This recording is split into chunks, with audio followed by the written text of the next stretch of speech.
자, 이번에는 24년 2회 기사 영역에 있어서의 전력공학의 수문항을 간단히 한번 살펴보도록 하겠습니다. 첫 번째 문제입니다. 전력 원선도에서 구할 수 없는 것은 하고 물었습니다.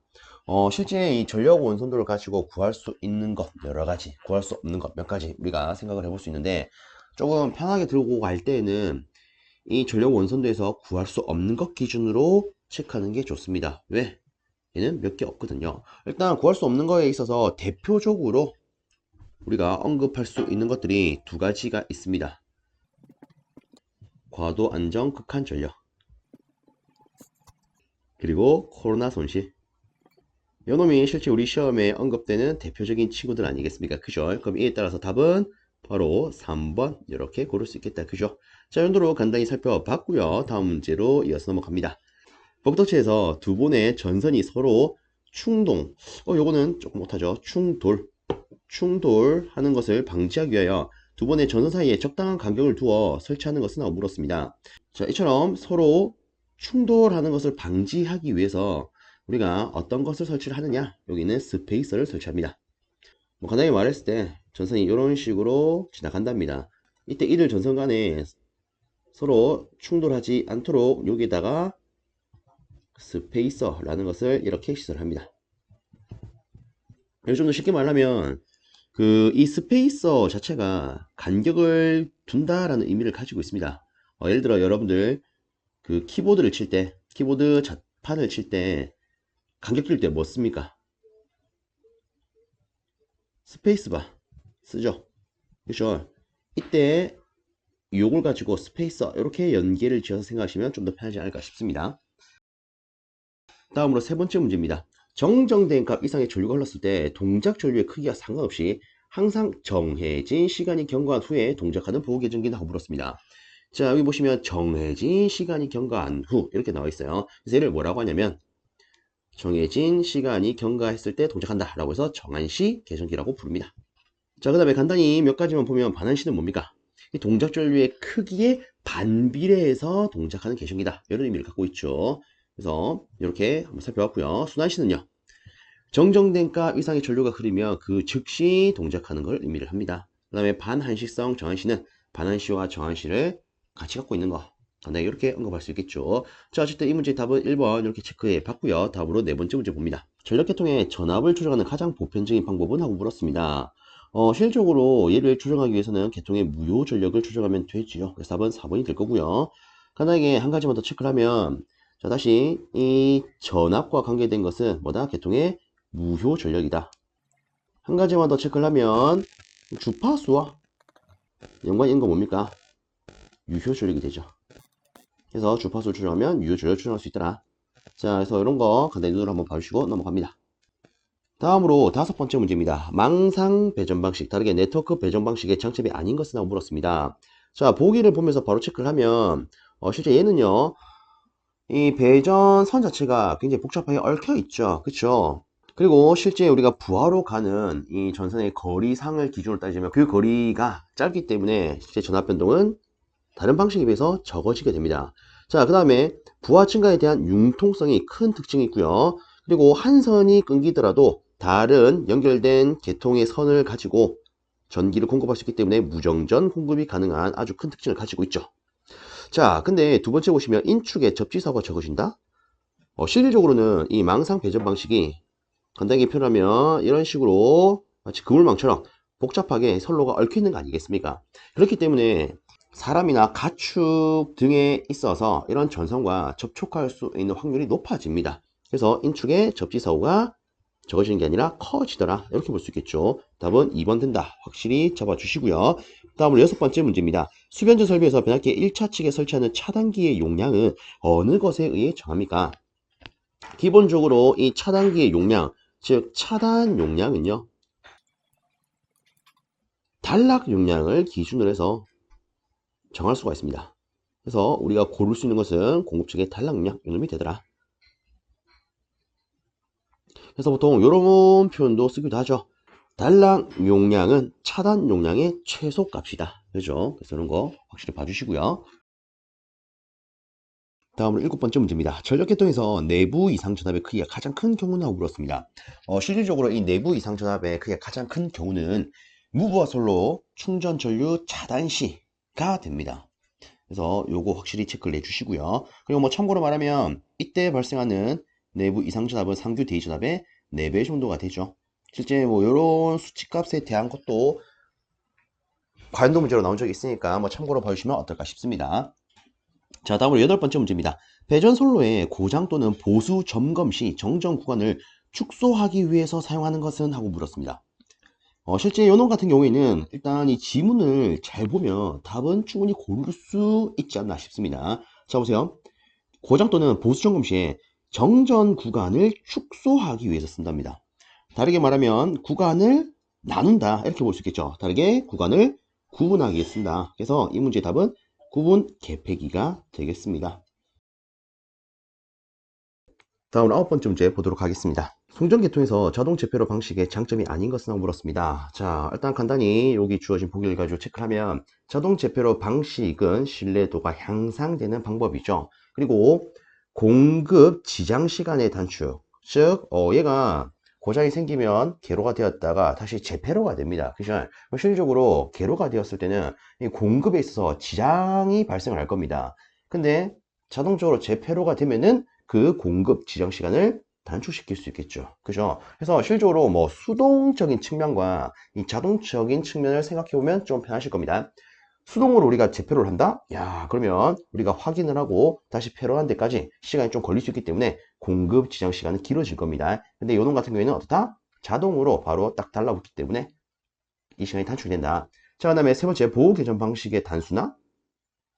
아니죠. 실제 우리가 이 자동 재폐로 방식을 시설하려면 이에 따라서 부가적인 장치들이 꽤나 필요합니다. 그렇기 때문에 이 보호 개전 방식이 단순화되는 게 아니라 얘는 복잡해집니다. 그래서 답은 3번 되겠습니다. 그리고 뭐 우리가 익히 아는 네 번째, 고장상의 고속도 차단할 수가 있고 고속도로 재투입할 수가 있더라. 그쵸?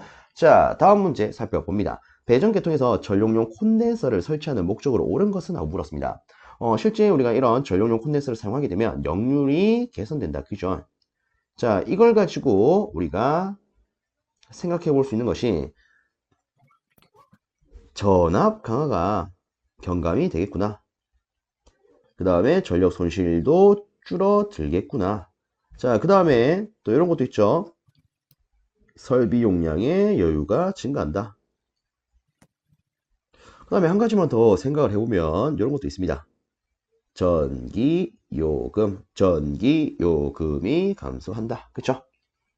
자, 어쨌든 뭐 요걸 가지고 우리가 답을 골라보면 답은 바로 1번 볼 수 있을 겁니다. 변선의 전력 손실을 감소할 수 있다. 그쵸? 그리고 그 외쪽으로 나머지만 간단히 보면 얘는 전압 강화가 경감 또는 감소가 된다. 밝게 여율은 증가되죠. 설비 용량의 여유가 증가되기 때문에. 그쵸?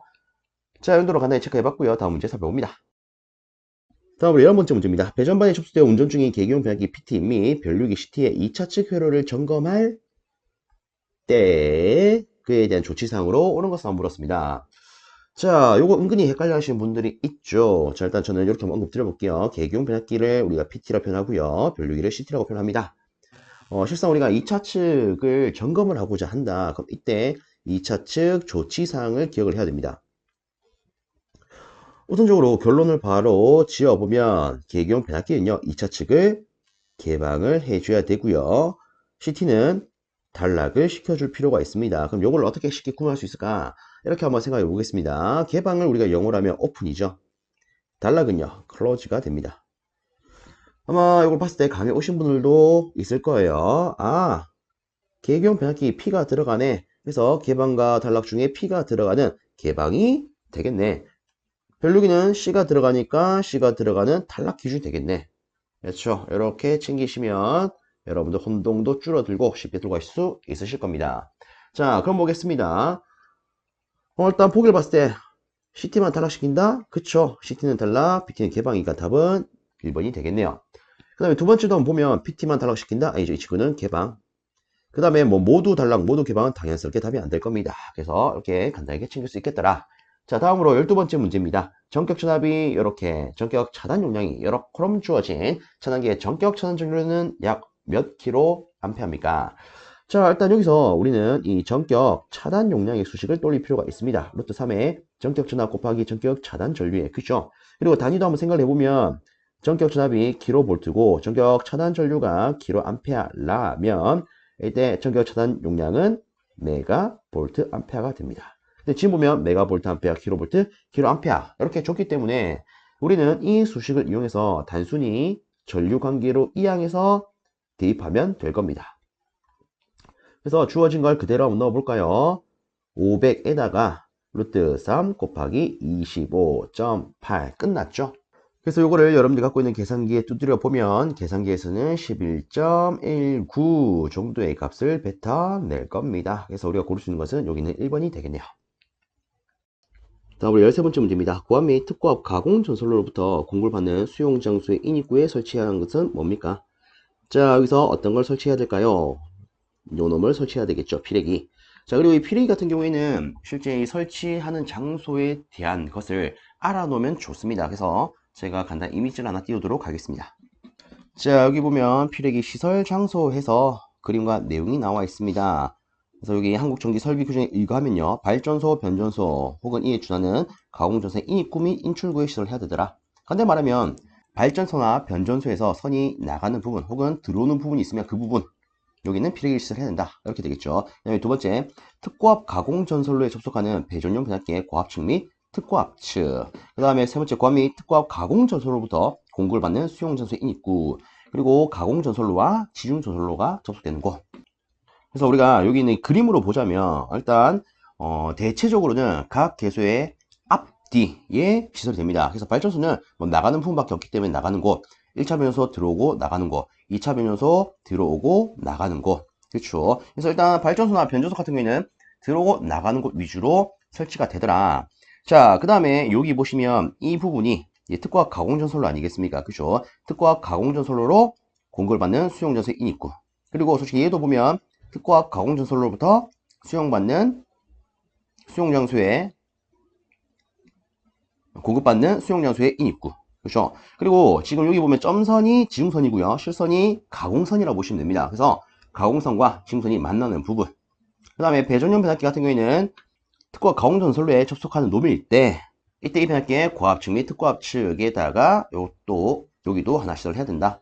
그래서 이렇게 뭐 글로써 규정이 나와 있지만 실제 그림을 가지고도 한번 생각을 해보면 좀 더 도움이 되지 않을까 싶습니다.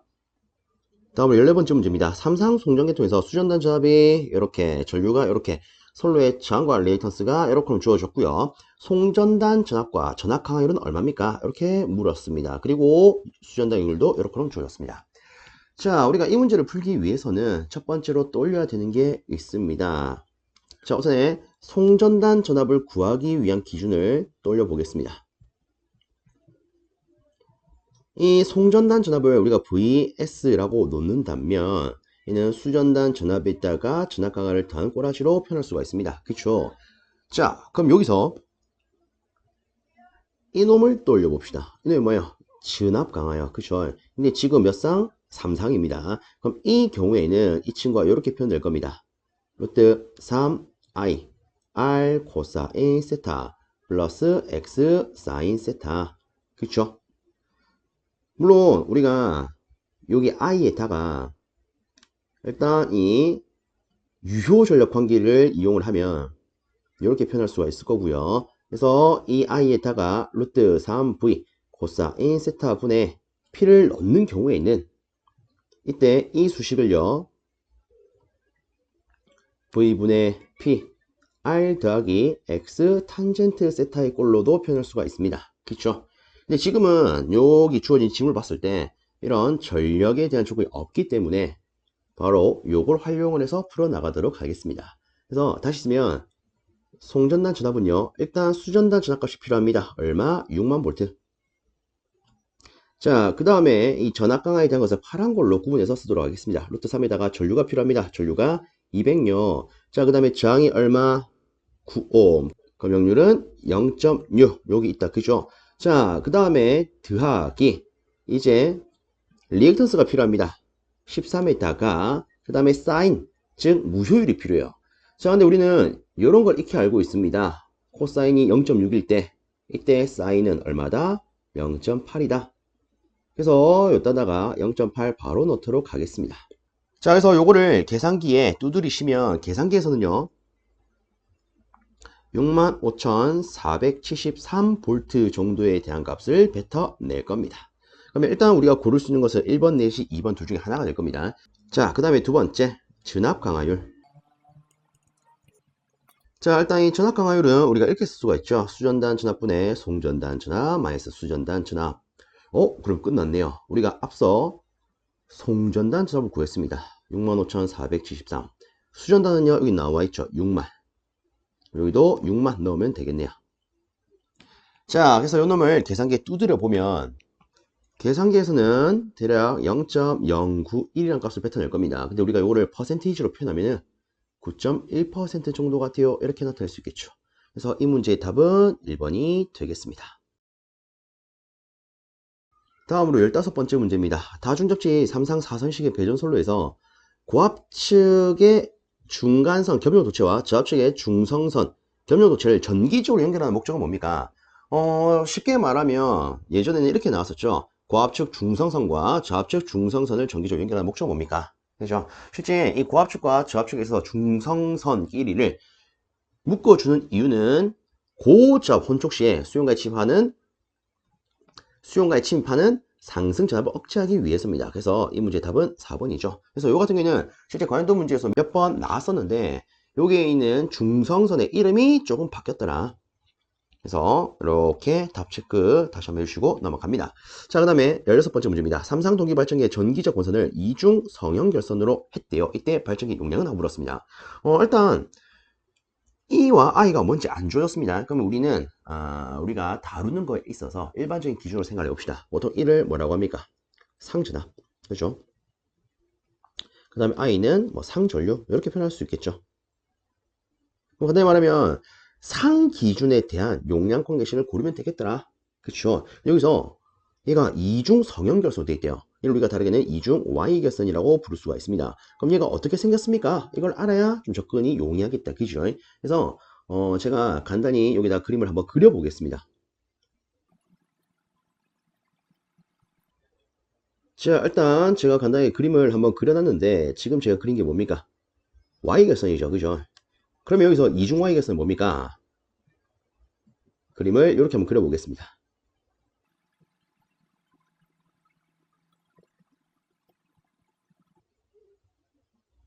즉 Y결선 틀인데 여기는 권선이 이중으로 이렇게 되어 있더라. 이게 바로 이중 Y결선이 됩니다. 아시겠죠? 자, 그럼 보겠습니다. 우리가 기본적으로 넣을 수 있는 설정값이 여기 한 상에 대한 기전력이 얼마다? 이다. 다르게 말하면 얘가 지금은 상전압이 되는 거죠. 맞습니까? 그리고 한 상에 흐를 수 있는 전류가 상전류가 됩니다. 그리고 뭐 여기로 나가면 얘가 선전류가 되겠죠. 그럼 저는 일단 이렇게 보겠습니다. 우리가 방금 이 보기를 가지고 이렇게 말했어요. 여기서 발전기 용량은 결국 상기준의 용량을 보면 되겠네. 맞습니까? 그럼 우리 이렇게 볼 수 있겠죠. 일단 얘가 3상이래요. 그러면 3상 전력이니까 우리가 P3로 쓰겠습니다. 자, 이때 상전압과 상전류 기준을 놓는다면 이 앞에는 뭐가 들어갑니까? 3이 들어갑니다. 이름 그대로 3상 전력이니까 3 앞에 3이 들어가더라. 자, 근데 때때로 선 기준으로 물어보는 문제도 있죠. 그럼 이때 어떻게 합니까? 일단 3상 기준이니까 3 쓰세요. 근데 정확하게 말하면 얘는 선 기준 아닙니까? 그래서 선간전압과 선전류가 있는 거죠. 그렇기 때문에 이 3에다가 선을 하나 붙여주시면 됩니다. 아시겠죠? 그래서 정확하게 상 기준이라면 앞에 3이요. 선 기준이라면 3에다가 선을 붙인 루트 3이요. 아시겠죠? 자, 그럼 어쨌든 지금은 상 기준으로 볼 거기 때문에 이걸 토대로 보겠습니다. 그럼 앞에 3 오고요. 자, 그 다음에 필요한 상전압 VP가 필요한데 저는 애초에 상전압을 1하고 잡았습니다. 그럼 VP 대신에 2 쓰면 되겠죠. 자, 그 다음으로 전체 상전류가 필요해요. 근데 중요한 건 이겁니다. 실제 제가 표현한 것은 뭐냐면 이 한 놈에 대한 전류예요.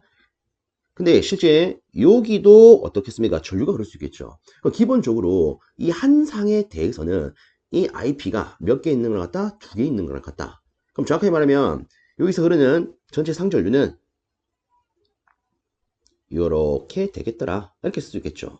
그럼 요거를요, 우리가 다시 표현하면 6EIP 혹은 여기에 있는 보기 기준으로 표현하면 6EI 이렇게 표현할 수가 있을 겁니다. 그래서 답은 4번 되는 문제가 됩니다. 그래서 이 문제 같은 경우에 요놈이 말하는 이중 서연결선이 이렇게 생겼더라. 요거를 하나 좀 참고 삼아 봐주십시오. 다음으로 7번째 문제 보도록 하겠습니다. 파동 임피던스가 이렇게 주어졌고요. 물어보는 것은 가공 송전선 1km당의 인덕턴스가 되겠습니다. 그리고 저항과 누설 컨덕턴스는 무시한대요. 어쨌든 실질적으로 주어진 조건은 파동 임피던스, 다르게 우리가 특성 임피던스라고 부를 수 있는 이 친구 하나밖에 없습니다. 자, 이 조건을 가지고 어떻게 여기서 요구하는 인덕턴스를 계산할 수 있을까? 자, 이거 같은 경우에는 제가 간단히 이렇게 언급을 드려 보겠습니다. 우선적으로 이 가공 송전선의 인덕턴스는 실제 우리가 이놈 자체가 가지고 있는 자기 인덕턴스는 굉장히 작다라고 치부할 수 있기 때문에 얘는 근사적으로 이렇게 바로 표현할 수가 있습니다. 자, 그 다음으로 우리가 또 생각해 볼 수 있는 거는 이 파동 임피던스, 다르게 특성 임피던스가 되는데 실제 이 특성 임피던스는요, 물론 우리가 뭐 루트 C분의 L 이렇게도 표현할 수 있지만 얘를 다르게는 이렇게도 표현할 수가 있죠. 138 로그 R분의 D요. 맞습니까? 자, 그래서 이 문제는 요 관계를 이용하는 문제가 됩니다. 그래서 이 관계를 이용을 하면 조건이 얘밖에 없더라도 충분히 이 친구를 뽑아낼 수가 있어요.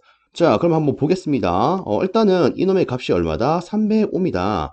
그러면 우리가 이 로그 R분의 D에 대한 값을 얻을 수가 있을 겁니다. 게타 있으면 로그 R분의 D는 이항을 하면 138분의 300 되지 않겠습니까? 그죠? 그리고 이 인덕턴스 관계식에 보면 로그 R분의 D가 또 있어요. 그래서 여기다가 이놈을 대입하면 되겠네요. 그래서 우리한테 필요한 인덕턴스 값은 이렇게 됩니다. 0.4605 곱하기 138분의 300. 그래서 요거를 여러분들이 갖고 있는 계산기 두드리면 거의 1이 나올 겁니다. 그래서 우리가 고를 수 있는 것은 1번 되겠네요.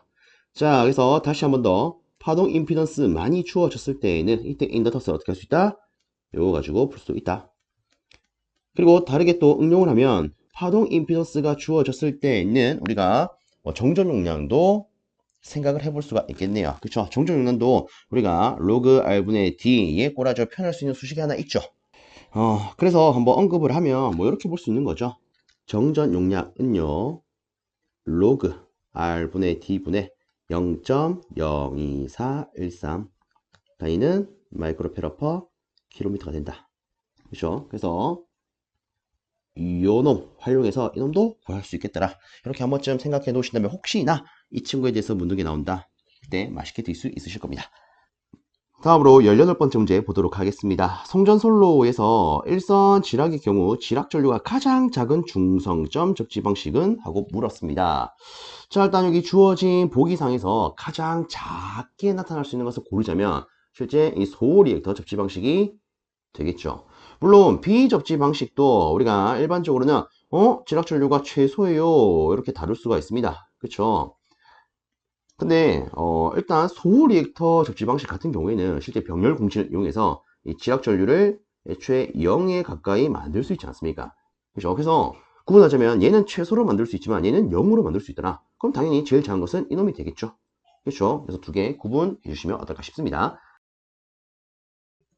다음으로 19번째 문제입니다. 배기가스의 여열을 이용해서 보일러에 공급되는 급수를 예열함으로써 연료 소비량을 줄이거나 증발 양이겠죠. 증발량을 증가시키기 위해서 설치한 열수 장치나 물었습니다. 자, 여기서 실상의 핵심 문구는 요 놈이 될 겁니다. 급수를 어떻게 하겠다? 예열하겠다. 실질적으로 급수를 예열하는 장치를요, 우리는 뭐라고 하느냐? 절탄기라고 부릅니다. 절탄기. 그래서 요거는 필히 알아놔야겠죠. 왜? 이놈에 대한 게 은근히 잘 나오기 때문에. 그래서 급수를 예열한다. 그러면 절탄기 딱 기억을 해줍니다. 자, 다음으로 아래쪽에 있는 20번째 문제 바로 체크하도록 하겠습니다. 출력 3만 kWh의 화력 발전소에서 6,000kcal/kg의 석탄을 매시간 15톤의 비율로 사용하고 있다고 합니다. 이때 이 발전기의 종합 비율은 얼마요? 라고 물었습니다. 자, 우리가 이 문제를 풀려면 일단 이에 대한 관계식을 하나 또 올릴 필요가 있습니다. 자, 우선 저는 이렇게 한번 언급을 드려볼게요. 실질적으로 이 문제를 풀기 위해서는 860번 PT를 받으면 시멘트를 쉽게 옮기더라 라는 이런 수식을 또 올려야 됩니다. 근데 좀 더 정확하게 들어갔을 때 이렇게 수식을 쓰고 왼쪽에 있다가 효율을 곱해준다. 그럼 이때 이 식은 우리가 이렇게 말할 수가 있습니다. 전열기 관계식이다. 그쵸?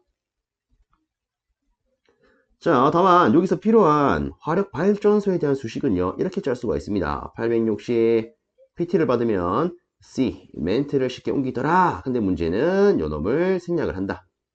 그쵸? 그리고 이 상태에서 이탈을 어디에 곱하면, 어디에 취해주면 화력 발전소에 대한 수식이 되냐? 저는 이렇게 바로 언급 드릴게요. 자, 발전기의 기본 원리, 우리가 배우는 것 중에 뭐가 있을까요? 플레밍의 오른손 법칙이 있다. 그죠? 그래서 그걸 생각해서 요 수식에다가 오른쪽에 이탈을 곱하면 이놈이 바로 화력 발전 수식이 됩니다. 그래서 요 두 가지 수식은 유사한 형태이고, 그리고 우리가 조금 혼동되면 특히 실기 가서 또 맞출 수 있는 것도 못 맞추기 때문에 확실히 잡아놓는 게 좋겠죠. 자, 여튼 요거 기준으로 이제 우리한테 필요한 이 종합 효율에 대해서 수식을 꾸려보도록 하겠습니다. 자, 그럼 얘를요, 이타에 대해서 한번 이항을 해봅시다. 그럼 이렇게 되겠죠. CM분의 860 PT요. 자, 그럼 여기에 필요한 걸 한번 대입해 보도록 하겠습니다. 일단 주어진 걸 보면 출력이 30만 kWh라고 되어 있습니다. 근데 우리가 이 수식을 쓸 때 이때 P의 단위가 뭡니까? kW야. T. 이놈은 hour죠. 그럼 이 두 개 곱한 자체의 단위로 출력을 줬네요. 그러면 이렇게 쓸 수 있겠죠. 860에 있다가 이 PT 자체에다가 뭘 넣는다? 30만. 그렇죠? 자, 그 다음에 아래쪽에 C. 요 놈은 실제 우리가 발열량이라고 부를 수 있죠. 발량이 이런 단위를 갖습니다. 그럼 C 자리는 6000을 넣어주면 되겠네요. 자, 그 다음으로 질량 15톤. 자, 근데 여기서 중요한 거는 실제 여기 들어가는 이 M이 나타내는 이 질량의 단위는요, 킬로그램이 됩니다. 근데 지금 뭐가 주어졌다? 톤이 주어졌다. 자, 1톤은 몇 킬로입니까? 1000kg에. 그쵸? 그러면 끝났네요. 여기다가 15를 그대로 쓰는 게 아니라 여기다가 10에 3승을 해서 킬로그램으로 표현을 해야 된다. 그쵸? 자, 그럼 요거를 우리 계산기 한번 넣어볼까요? 아, 근데 여기서 뭔가 제가 하나 잘못 쓴 것 같네요. 자, 여기 보면 제가 30만이라고 적었나요? 여기 3만 주어져 있죠. 네, 왜 30만을 적었지? 자, 다시 정정하겠습니다. 얘를 3만. 자, 그래서 3만을 넣어서 다시 계산을 때리면 계산기에서는요 0.287 정도의 값을 뱉어냅니다. 그럼 우리가 퍼센테이지로 표현하면 여기에 있는 28.7로 나타낼 수 있겠죠. 그죠? 자, 이렇게 하면 요번에 출제가 되었던 이 전력공학에 있어서 수문항의 풀이가 끝이 납니다. 자, 모쪼록 이 영상이 앞으로 시험을 준비하시는 많은 분들께 조금이라도 도움이 되었으면 좋겠습니다. 여러분들 수고 많으셨습니다.